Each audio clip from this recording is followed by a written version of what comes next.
it kind of goes back to that nasty old B word, right? What we call the cuss word, the budget. If you don't like the word budget, call it a spending plan. It changes semantics, but we all have a set amount of money that we earn, and especially as educators, we have to learn how to live on that. And a lot of people, they do not know how they are spending their money. And I'll go back to my days as a kindergarten teacher. So if I had 25 students, 5-year-olds walk into my classroom and I gave them no direction, within about 5 minutes, you can imagine what my room would look like. Well, I realize that dollar bills tend to act a lot like a 5-year-old. If we do not tell our money how to behave, it tends to run wild. Welcome to the Teacher Money Show, the podcast dedicated to helping teachers navigate your unique financial challenges and unlock your financial superpowers. I'm your host, Sean Morgan, a full-time educator and personal financial coach and speaker. And I'm here to help every teacher, whether you're a seasoned teacher looking for fresh insights or a new educator navigating your first paycheck, to have a richer wallet, classroom, and life. I'm super excited to have Danny Kofke on the show today. Danny was a teacher for 18 years. He stepped out of the classroom and has joined the Southern Education Retirement Consortium to help teachers and classified staff on their way to save for retirement.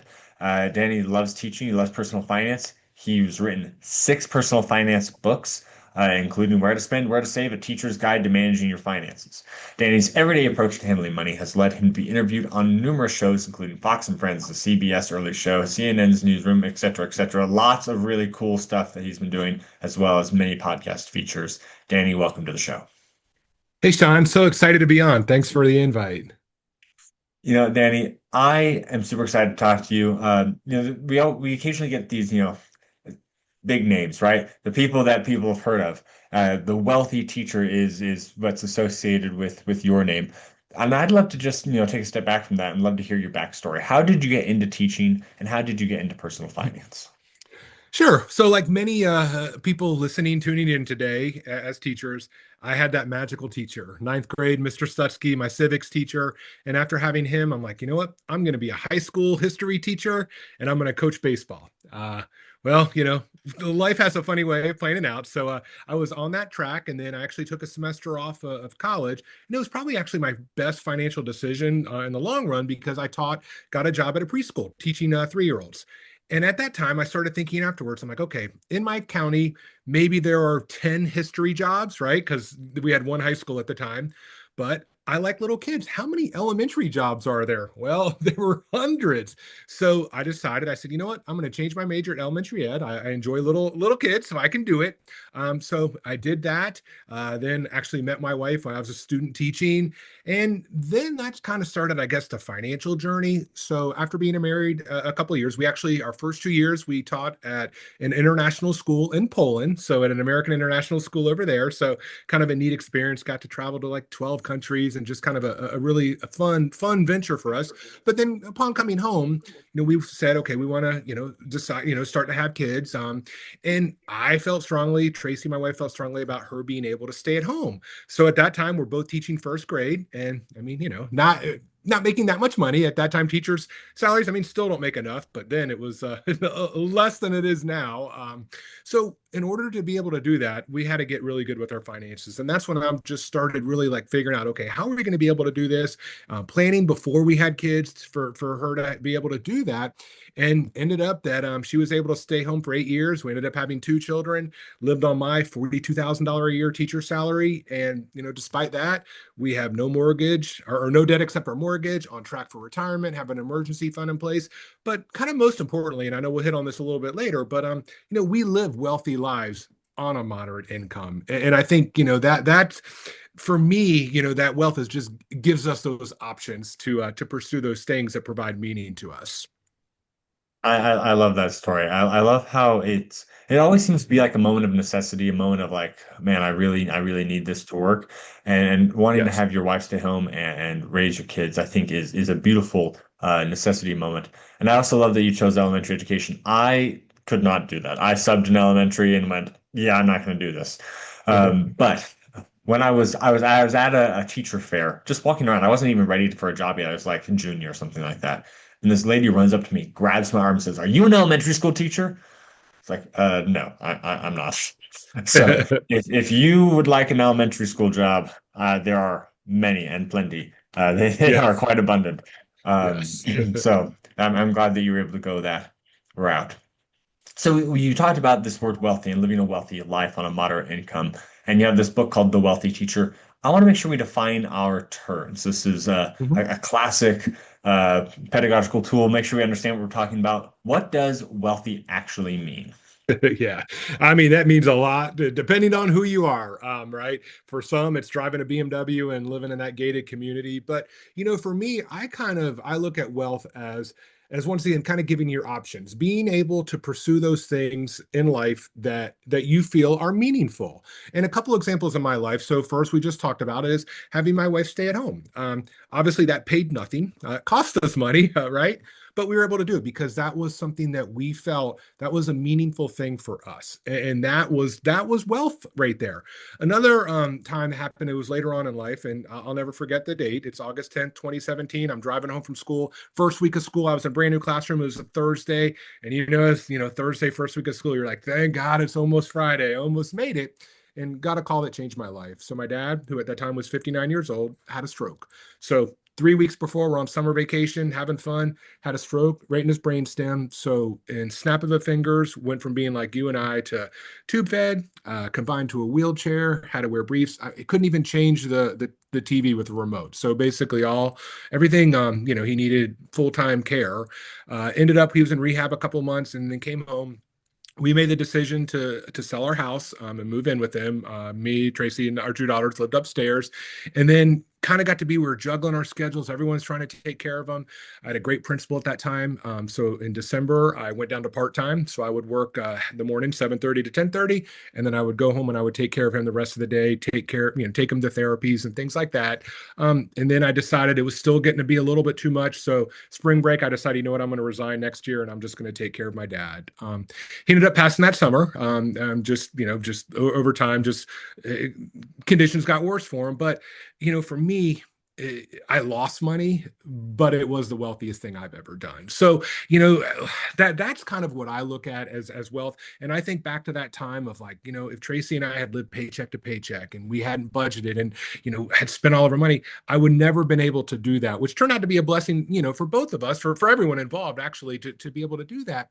So, for me, that is, sometimes wealth is saving for things that are going to happen tomorrow that we don't know what's going to happen. And I think that is where a lot of people go wrong. We think, okay, buying this or doing whatever I want, and that's fun. Don't get me wrong. I like going on vacation and things like that, but save up for it and do it with money that you already have saved. So I guess that is for me, when you define wealth, it is being able to take advantage of those opportunities. Sometimes there's not always good opportunities, but they were wealthy opportunities. Even when I wrote my first book years ago, Tracy was a stay-at-home mom at that time. I was teaching first grade, once again making 42 grand a year. Publishing industry was completely different then. I had to pay $4,000 up front to publish my first book. We prayed about it, took a risk. Well, that one book led to five other books. It led to so many different doors opening for me, but I was able to take advantage of that opportunity because we had the money in place. So I guess that is kind of where I would go with wealth, is just, giving yourself the ability to take advantage of opportunities. Man, I love this definition, especially because you put yourself in a place where you've been able to step in and out of work for relationships. Those are the things that, truly matter. Agree. My wife and I are trying to, balance our budget, get things handled correctly so that way she can step away because we decided to start having kids again, even though we thought we were done. So, it's one of those things like we had brought it in, we're like, yeah, we're just gonna have you work now, and now we're having to step that back. Hmm. And we're at the point where we're getting really close to being able to do that. Hopefully, by the time it all works out, when we have our next baby, it'll all come together for Hmm. that to work. And that relationship is what really matters. We want to foster the relationship. So I love that you were able to do that. It's a guiding star for me and a hopeful thing for me that I'll be able to do the same. Yes. So we've got wealth meaning options. Okay. But when I tell a teacher you can be wealthy, most of them give me a blank stare, like, no, no way. So why do so many teachers feel like they can't build wealth on their salary? Because we buy into the lie. I mean, we all know that teachers are underpaid. I don't think there's a person listening that would, disagree with me. But, you look at society in general, it's something like 58% of Americans live paycheck to paycheck. So it's like, even no matter how much you make, if you spend more than you earn, you're going to be in trouble. Obviously, on a teacher salary, it's less than, someone that's probably an engineer, of course. So you do have to be more mindful and you have to be more careful. You can't spend as frivolously, but it just, I think it's one of those things that, yes, it can be tough, especially at the beginning when we're at the bottom of the salary scale, 100%. But it can be done. I would say any industry, like if you believe in that myth, well, then, yeah, you know what? You're never going to have enough money. So even when you get your raises, you're not going to have enough money because you believe in that. So to me, I just think it's taking control. It's easy to throw your hands up and say, it's out of my control. I can do nothing. Well, yeah, you can take control. So there are certain things and you may have to say no to some things. I know that can be tough. You may have to drive a car for 15 years. I mean, it just depends on what's more important to you. For me, my car actually died a number of years ago on the side of the road. I drove it till it actually died. But looking at that, I mean, a new car payment is something like 700 bucks a month. I'd rather have my money working for me than going into something that's automatically going to depreciate. So it's just once again to talk to someone that may be having those doubts. Yes, I understand as a teacher, it may be a little bit tougher than for some other professions, but you can do it. And we'll get into, the steps to do so in a bit, but it's just don't sell yourself short. I guess what I would tell them. Just give it a shot and you can do it. Yeah, I mean, I think part of our issue, and for anyone who hasn't read The Psychology of Money, it's a fantastic book, but he talks about how our idea of what we should be able to achieve in this life uh, has shifted dramatically because the wealthy and regular Joes we were like increasing our standard of living in tandem, and then the standard of living for the wealthy has just like skyrocketed, and regular people were not. But we're seeing that, and we're thinking, oh, my standard of living should also be increasing at this huge rate, and that tends to leave us wanting more and pushing more. I mean, like the idea of taking a vacation overseas, 50 years ago was just like, yeah, right, not going to happen, right? But now it's like everyone expects to be able to take a vacation overseas, once every few, 5, 10 years. Like you want to be able to have like that big vacation where you Yeah. go to Europe or you go to Mexico or you go, wherever. That expectation just wasn't there before. So like our idea of what we should have has not kept pace with our incomes. Um, and if you want that, you can hustle or do whatever you want to about the income piece. But you also need to realize that there's a lot of power in contentedness where you are at and living within your means to build wealth over time, to build those options over time. And I just think that that's an important thing to realize that we are shooting for something that's not always been the target, and it's a ever rising target. I mean, Sean, we should be able to go overseas. Our friends are doing it, right? But our friends don't tell us they come home with $10,000 of debt.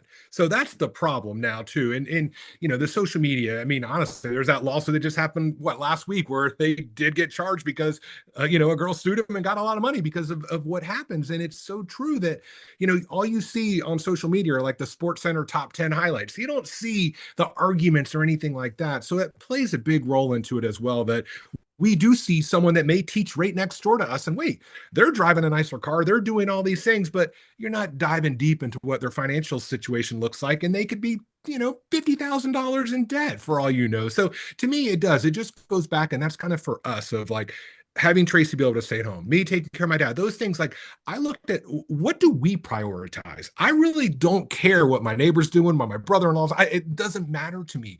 It matters what's best for me and my family. And I think that's where we have to get back to. And then we're going to make priorities. If it's a priority to go to Hawaii every summer, okay, that's great. So you're going to save up and you may have to neglect other things to be able to do that. But you have to figure out what is important to you, not necessarily what's important to the person next door. Yeah, I know this whole idea of like social media influencing us is probably, overblown in some Yeah, ways, but it's also definitely there, right? It's certainly. definitely the thing that's most prevalent in our lives. Right.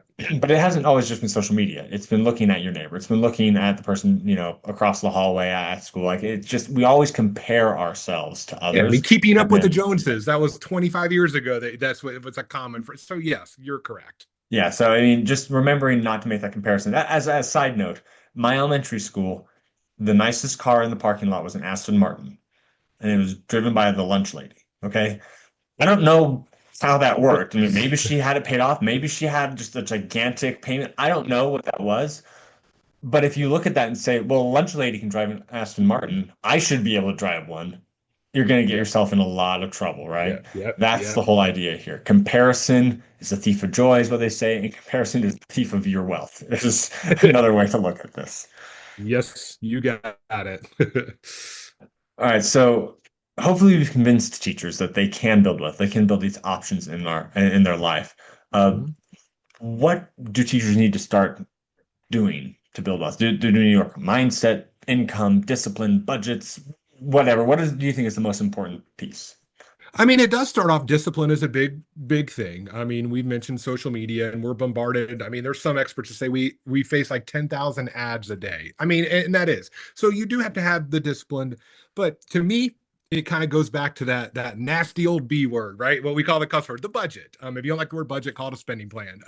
It changes semantics, but we all have a set amount of money that we earn, and especially as educators, we have to learn how to live on that. And a lot of people, they do not know how they are spending their money. And I'll go back to my days as a kindergarten teacher. So if I had 25 students, 5-year-olds walk into my classroom and I gave them no direction, within about 5 minutes you can imagine what my room would look like. Well, I realize that dollar bills tend to act a lot like a 5-year-old. If we do not tell our money how to behave, it tends to run wild. So that is where the budget comes into play. So for me, and plan your budget the month before. So, like, now it's April. You don't want to do April's budget right now because it's already April 1st. So, like, towards the end of April, 18th, April 20th, plan May's budget. And that way you give yourself some wiggle room. But it's important to give every single dollar you earn a place to go. And it doesn't all have to be on bills, right? If you want to save up for vacation, let's say, this time next year you want to go on a great ski vacation. Well, let's say it's going to cost $2,400 a month or $2,400 total. Earmark $200 every single month, put it in a set savings account. This time next year, you'll have $2,400 in cash, and you'll go on that vacation and you won't have to take it, won't follow you home in form of credit card payments. So that's the thing where, the budget is such a big key because it enables you, first off, to tell your money to how to behave. But secondly, when you're able to look at it, you can see, and many of us have areas that we're wasting money in. Right now, subscription-based services are huge. I could almost guarantee if you take a look at your budget right now and your credit card bill, debit, whatever it is, you probably have a subscription that you're paying for that you don't use. Many of us do, and that's why it's so easy to lock in. So I would say analyze that, and then you can kind of make it personal. I can give general tips. Once again, I just said subscriptions. We can talk Starbucks, eating out, whatever it may be. You may not do all that. But if you write down and track how you were spending your money, it becomes personal. And you can be like, oh, wow, we did go out to eat, 8 times last month. Or maybe we went to the movie that we shouldn't have gone to, or whatever it may be, but it makes it personal to you. So that to me is the biggest key. And especially starting off, when you're able to see exactly how you're spending your money and then have it work for things that you really want instead of things that, you don't really care about, that's when your budget and your salary can go a lot further. Yeah, amen. All right, this is just 100%. The budget is so key. I used to be just like, just track your spending, which, is the key to starting a good budget. But Right. it wasn't until I started zero-based budgeting to really like lock in, Yes. every dollar has a job Yep. that I was able to really control my finances and not feel overwhelmed. And to the point where like you talked about, spending on things that, do they matter, do they not? Um, I feel like I'm able to actually spend more and more confidently on things that I want because of the zero-based budget. And I just really want people to know that the budget doesn't have to restrict you. It really just frees you to put the money where you want it instead of it just going anywhere. And you can find all sorts of trends. I found out that I was spending twice as much as I should have on food, and I spend, half as much now. And just because I decided to ask, like, what can I do? What can I do? And that's what I found, that I was just overspending on food, right? It's all there in the data. We always talk about data as teachers. What does that mean? Well, it means looking at the numbers, looking for trends, figuring it out. And you do the same thing with the budget as you can do with test scores or whatever. It all comes back to those same types of things. But the thing about this is, in your budget, it's personal, and you get to make those personal decisions on what really matters. You don't have to follow whatever some state standard tells you is the best thing to do. You 100%, and the numbers don't lie. That's why we like data. You can be very objective. It does, okay, this is what it is. And yes, it's one of those things. I like what you said about it doesn't restrict to me. And I know it's like a diet. A lot of people at first think, oh, I'm going to restrict. Actually, though, it frees you up sometimes. With diet, sometimes you get that cheat day and it feels so much better if it's like, hey, okay, I can enjoy this, but then I'm going to get back on track. And a budget, a lot of times, it's like, oh, I'd rather spend that money on something I really enjoy. Like I'm not teaching anymore, but I remember when I was teaching, teachers would order lunch in a lot. And I'm like, first off, I only have about 30, 40 minutes to eat my lunch. And if I'm spending money on eating out, I sure don't want to be looking at my classroom. Like, I want that money where I'm at a nice dinner and I'm looking out at a view and I'm not going to wait. So to me, I think by doing that, you kind of you create a way for you to actually enjoy your money a little bit more. And it may take a little time. Don't get me wrong. It's not going to happen overnight. You got to stick with it. But yes, to your point, I have found then my money actually goes towards things that I truly enjoy, and those things that I really don't care that much about, they're out of it now. And the amount of Chick-fil-A and Sonic that went through my building for lunchtime, I'm like, you say you're not making enough money, but I'm not sure how you're able to get all of that every single Right, day. right. And it's just about the priority, right? It's choosing what really matters. Well, that's great. We'll jump right, but that is such a great point. A Sonic, even Chick-fil-A, even if it's you think fast food, a value meal nowadays, what's it? $8 for like a number. It might even, it's probably closer to $10. So you think $10 a day, Monday through Friday, that's $50 a week. That's $200 a month, and say even 10 months. So, I mean, that's almost $2,000 a year on lunch that you're eating in your classroom. I can tell you, I can think of a lot more pleasant ways I'd rather spend $2,000 than on Chick-fil-A in my classroom. So, Yeah, and as comparison, I've got a family of four, and my 8-year-old eats like a teenager, and I right, spend about $10 or less on dinner for all of us. So right. it's Yep. it's really something that people don't even think about, comparing like the cost for the labor. And if you're getting it ordered in, you're paying a tip and Yeah. fees and all that stuff. Like, Yes. it can 100. easily double it. And Yep. those are the types of things that could easily go towards something More else enjoyable for things. $2,000. Yeah, Yes. more enjoyable things, right? Yes. For sure.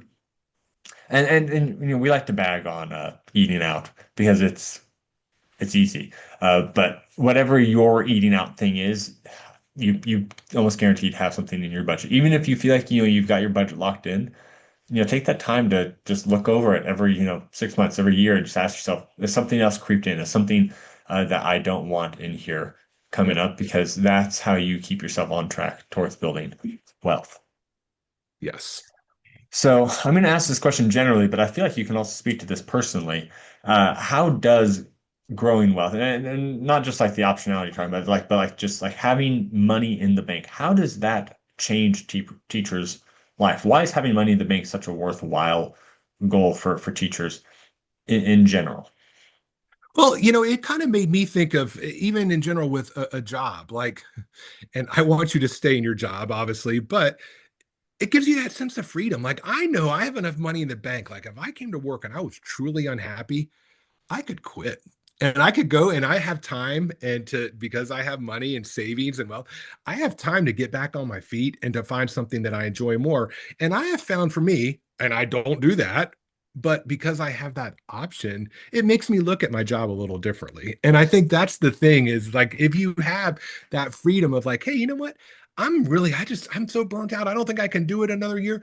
But if you don't have the money, well, you're really gonna really it's gonna be times 10 of how you feel because you have no options. But when you have that wealth, you're like, okay, well, I can see, do I really want to leave? Don't I want to leave? So to me, that is kind of what it means. And, obviously we're speaking towards teachers, but it kind of goes in any type of career. It just, to me, it makes you look at life just a little bit different because once again, you have options. You hold the cards. Someone else isn't holding them. So you're able, if you really need to make a change, you're able to. And you can do, like for me, I will say, so I've left teaching, gone back in, left a few times. And I did have at one point, I had a job, my first job in the investment world, and it wasn't working out for me. Just didn't agree with the direction the company was going and what I was asked.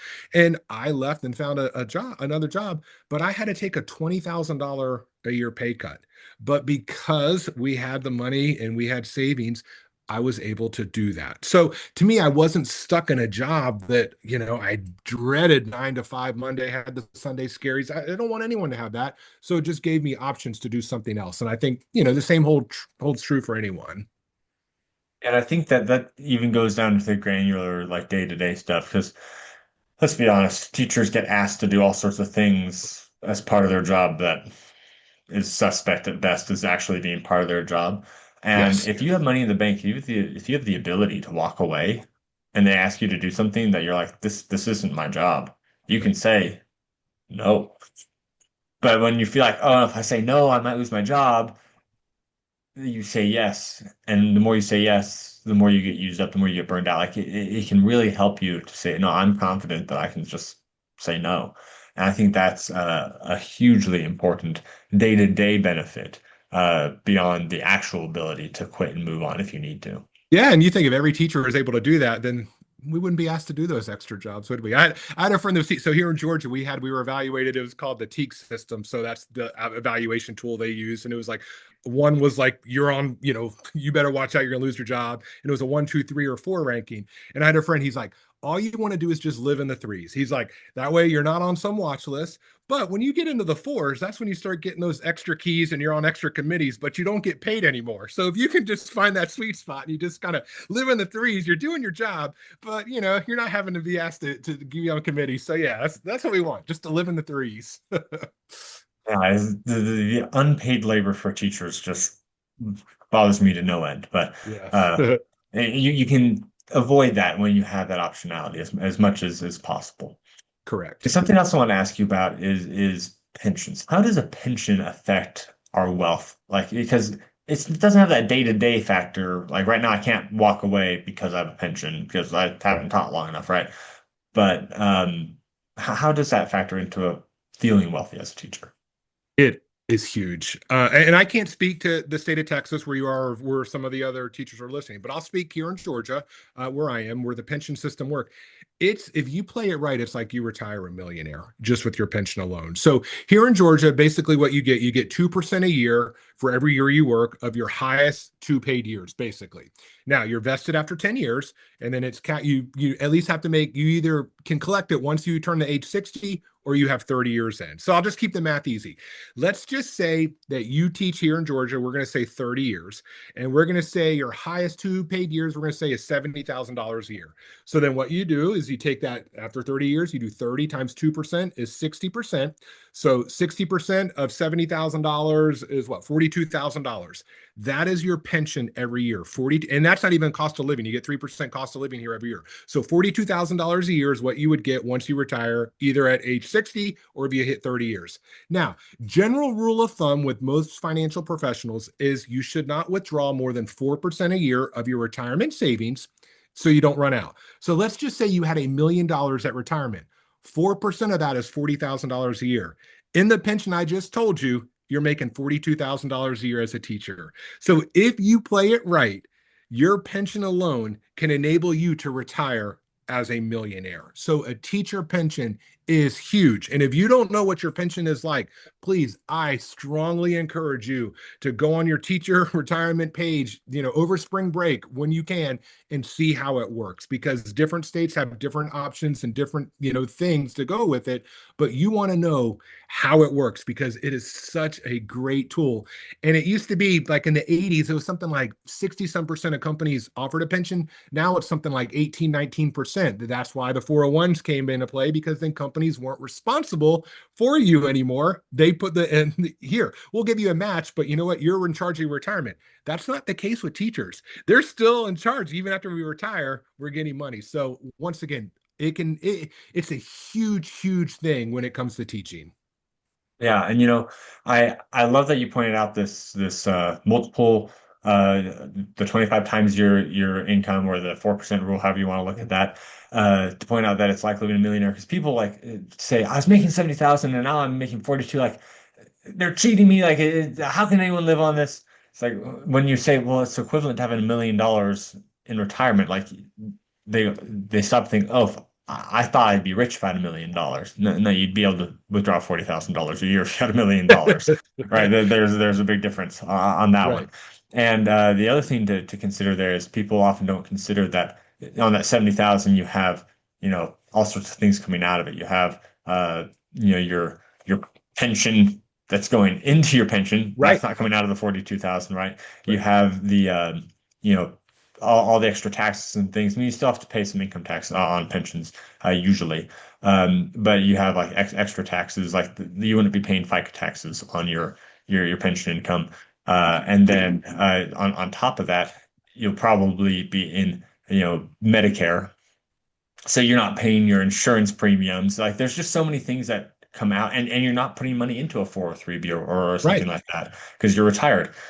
So all that money that usually was coming out, like if you compare your net income compared to your gross income, it's probably actually closer to that $42,000 than you think. And if you put money into a Yeah, 403(b) or whatever to supplement anything above that, you're going to be golden, right? It's just exactly. a really powerful tool. It is. And that's, now when I'm in the retirement industry, I kind of help teachers that look, the pension makes up this. Social Security, actually, here in Georgia, there's some systems don't play into it. So it just depends on the system you're in, but Social Security will take up some. But then we just fill in that gap with our 403(b) or 457 savings, especially a beginning teacher. You start off investing, 100, $150 a month, and you do that the rest of your 30 years combined with your golden years will be golden, because you're gonna, have plenty of money. So yes, pensions are huge. So once again, if you don't know how your teacher retirement system works, please go on that website for your state and just see the vesting schedule. Here in Georgia, you do have to at least have 10 years in. Some states are 6 years, some are less. But just know that. And I even encourage teachers here, at least teach 10 years or be in TRS 10 years, because then you're going to get 20% of your salary at age 60. And 20%, I mean, it may not be a lot, but that could pay for your groceries the entire rest of your life after you retire. So just a huge, huge benefit that many people don't have. Yeah, I love that. And something else to consider is if you are in a system where you aren't contributing to Social Security, if you have a side business or a side gig where then you are paying those FICA taxes on that, those are building up service years in Social Security. So you can still earn Social Security if you do something on the side, as Yep. opposed to just relying on your single income, which is really well, what I was doing here in Texas because they weren't contributing for me. And now my current job does contribute, so it's fine. But Right. I've also been doing side businesses contributing to that. So it's just I'm constantly building up those credits because even if you get like, minimum payments from Social Security, you're still gonna get it. Even if Social Security gets, a little bit reduced because they can't afford everything, you're still getting some money, right?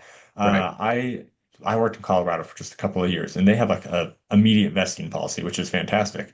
And called them to ask about like rolling it over to something else, and they said, well, this is going to be worth $250 a month when you retire. And I was like, man, $250 a month with the way inflation is going, I could buy like a cheeseburger with that every single month, but That's it. it's one less cheeseburger, right? That I have to pay for. Whatever it's going to be, I don't know. But the point is that the $250 a month is money that's going to be coming in. And I did the math. I'm like, if I just took the lump sum and invested it, it wouldn't be worth $250 a month 30 Right. years from now. So like it's Right. really is a great benefit. So just something to consider. What are those things worth? Having every little bit of streaming income you have coming in if not covering your expenses, is going to be gravy on top of it. So totally, totally worth it. Yes. All right. We're going to start wrapping up this great conversation, Danny. I've appreciated having you on today. I just want to ask you this. If a new teacher is listening and they want to know what should they do to get started, like they're maybe a little overwhelmed, what is the first step that you'd recommend they take? Yeah, first off, just believe that you can do it. Don't believe we talked about it earlier that the myth, oh, I don't make enough, I can't do it. But I would it goes back down to once again, see how you are spending your money. As a teacher, I mean, you can have side hustles, you can work after school, whatever, but most of your income is going to be your teaching salary. So you have to make that go as far as possible. And you and I both know, I mean, you may get a step raise each year, but I mean, you don't get bonuses for doing a good job. That's just not the world we're in. So you do know you have a predictable income coming in from your teacher salary. So you have to analyze that and make sure that you're getting the most from it. And I know it's boring and I know we don't want to go, but looking at how you are spending your money, that is the key. And that way you can eliminate things when we talked about the budget, but bringing things that bring more enjoyment to you in it as well. But also, as a teacher, we did talk about you can increase your income a little bit. There are things you can tutor, you can work the after school program, you can do summer school. Is it fun? No. Do you want to do it forever? No. But it can help increase your income for the time being. So that may be something to consider as well. If you want to boost your income, you're already in a field that people do. I mean, there are parents that will pay you to tutor their kids. They don't feel like doing the homework with them. So you just have to look out and keep your eyes open for those options. But yeah, once again, just learn how to live below your means. And then you'll, start off doing that from the get-go, kind of make live on 80% of what you're making and you'll be successful. And let me just add to that. These ways to increase your income are ways to increase your ability to put money aside to create wealth, right? If Yeah. you need those side gigs to survive, then that's when you look back at your budget and ask, what can I do to bring this down underneath my regular, month-to-month income? Because if you start needing that money to survive, you're letting that inflation of your lifestyle creep in, Yeah. it's going to be really hard to disentangle that later, and especially if like you have other commitments and you can't do those things anymore, then you're kind of stuck. So keeping that underneath your monthly income and then just making the rest of that, those contributions to your wealth, to your option building is definitely the way to do that. Right. And planning ahead. You mentioned too with having another child. So you and your wife are planning ahead for that. So you didn't do it right away. You had some. So that's the thing. Like what Tracy and I did. Okay, we want to have kids in a couple of, okay, we're going to plan for that time. So I think a lot of us too, we just like, oh, we're in the moment. Okay, we're just going to have to figure it out. No, some of these major life events, we have time to plan out. Oh, I want to buy a car. Well, you have some time maybe to plan out to save some money to buy a car, buying a house, whatever it may be. So I think as best you can too, since we're talking to beginning teachers, maybe at the very beginning of your career, you're young, 23, 24. So start planning out some of your life goals. What do you want in 5 years, maybe in 10 years, 15 years, whatever it may be, and then start taking steps so that you can achieve it at that time. So it just doesn't creep up on you. Because yeah, if you're living paycheck to paycheck, and 10 years comes by and you want to buy a house, but you're still living paycheck to paycheck, it's going to be pretty difficult. Yeah, I love it. Love it. Love it. Okay. Danny, if someone has a question for you, if they want to reach out to you, is there a good way that they can contact you? Sure. I mean, my main thing I usually do is on LinkedIn now with business. So you can find me on LinkedIn. Also, email is easy. So Danny Kofke at gmail.com. So DANNYKOF as in Frank, KE at gmail.com. So yeah, feel free to shoot me an email there as well. Yeah, thank you, Danny, so much. I really loved this conversation. Just want to ask you my final question, which is what is your number one tip for teachers to have a richer wallet, classroom, and life? I think they say laughter is the best medicine. So laugh, try to have fun every day. I mean, teaching is so tough. There are so many days that we can get down, and there's a lot of stress and pressure and things on us. Just find time to enjoy the moment and laugh at yourself, laugh at your students. That's why most of us got into the classroom to begin with, is we want to make a difference. So I know testing can bog us down, other things can bog us down, but to me, I mean, I've talked about some of the serious things I've had to take care of in my life, and every day I still try to find time to make light of it and just try to find something that brings me enjoyment and laughter. So I think that is the key. I love it. So I had the millionaire teacher on the show, and he he also didn't give like a money thing. He said spend less time on screens, sleep more, and I don't remember the other thing, but they're all just like quality of life things. And I think that that's something telling, that something you've discovered is that it's not about the money, right? It's not No, at all about the money. To have a richer no. wallet classroom in life, laugh, right? That's what Yes, really enjoy. is. It's about people. And that's why we got into teaching. It's about people. It's about experiences. It's about making someone's life, better, making it, happier. I mean, that is to me. So I think sometimes we lose track of that. But I mean, that is, if you got into teaching for something, if you got into teaching for the money, well, a college professor lied to you. But that's where you just have to keep it light. I mean, there's so many serious things going on, and even in the news right now. So I don't know. I just try to find some enjoyment. We're all blessed to be here, and let's just take some time to have fun with it. Awesome. Well, thank you, Danny, so much for coming on the show. It's been a lot of fun. Awesome. Thanks for having me on, Sean. Wow. Wasn't that a great conversation? Danny, thank you so much for coming on the show. Now it's time for my clip notes, my top takeaways from this episode. Number one, wealth is giving you options to not work. I love how Danny was able to step away from work or have his wife step away from work multiple times because they intentionally built wealth. Number two, saving for tomorrow is important just because. You never know what will happen, so you don't have to save for something. Number three, if you spend more than you earn, you're in trouble. It doesn't matter how much money you make. So just don't spend too much. That is the key to becoming wealthy as a teacher. Number four, change your expectations. If you see on the fake life on social media that people are living these great lives, remember you don't know what their wallet looks like. You don't know what their stress level looks like. You don't know a lot of things other than the picture that they've given you. So live your own life. Make your own priorities. Don't do what you think your neighbor is doing, and therefore you should too. Do what you want to do, because that's how you're going to become happy, not by trying to pursue somebody else's dream. Number five, it's all about budget and discipline. You need to be disciplined and use a budget to keep your money in check. I love this quote. Dollar bills tend to act like a 5-year-old if left without direction. It's a fantastic quote because we can all picture 5-year-olds running amok. And that's what our dollars tend to do if we are not giving it the strict attention and directions in our budget. I recommend that you use my budget coach, and I'll link to that in the show notes at teachermoneyshow.com/podcast. You can find the show notes for this show and any shows there linked directly there, or you can go to the description for a direct link to this page, this show's show notes. And the reason why I like my budget coach is it is a zero-based budget and it connects you directly with a coach. My link will directly connect you with me. You can ask me questions. I'm there all the time as part of just being on my budget coach. You can send me a message and I will respond and help you out. Number six, when you have money, you look at your job differently. You don't need the job, or at least you don't need it right now. You might need it in a few months if you stopped working, but that gives you the flexibility to say no, to say, I'm not going to do that, to say, if this job isn't fulfilling me, I'm going somewhere else.